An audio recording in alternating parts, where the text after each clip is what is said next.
Hello again. Welcome to our geometry video. We're currently in Unit 2. This is problem number 20. And so the problem starts off with a little bit of a conceptual kind of process and builds on that to give us an idea of how to solve perhaps a geometric type problem. Let's move this out of the way. So it says in problem 211, you determine that because an isosceles triangle has reflection symmetry, then it must have two angles that have equal measure. So how can you tell which angles have equal measure?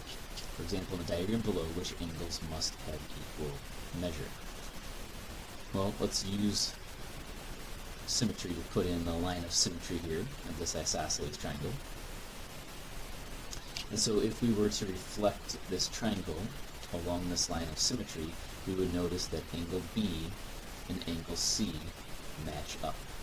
Because since it's symmetrical, it's the same on either side, B and C match up, they have to be the same. So when we see an isosceles triangle, we know that the angles that are opposite of the congruent sides are the ones that are congruent. We usually call these the base angles of the isosceles triangle. We call these the legs of the isosceles triangle. So whichever two sides are the same, the angles opposite those legs are the ones that are the same in an isosceles triangle. So now it tells us to look back at the diagram. If you know that angle B plus angle C equals 124, then what is the measure of angle B? Well, they have to be the same, right? So whatever measure B is, it's the same measure C is. So they're exactly the same. So I'm just going to call them both x. So x plus x equals 124. Algebraically, that means 2x equals 124, and when you divide both sides by 2, we get x to equal 62.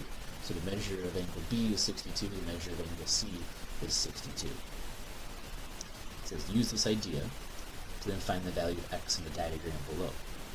Well, since this is an isosceles triangle, if this is angle 71, then so is the other base angle in the isosceles triangle.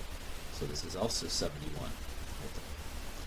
X is the linear pair, or the supplement of 71.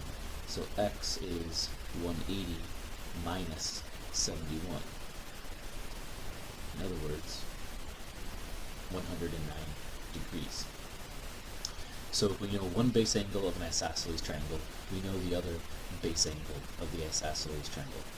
And so this is an important property which we're going to be using very, very often with isosceles triangles.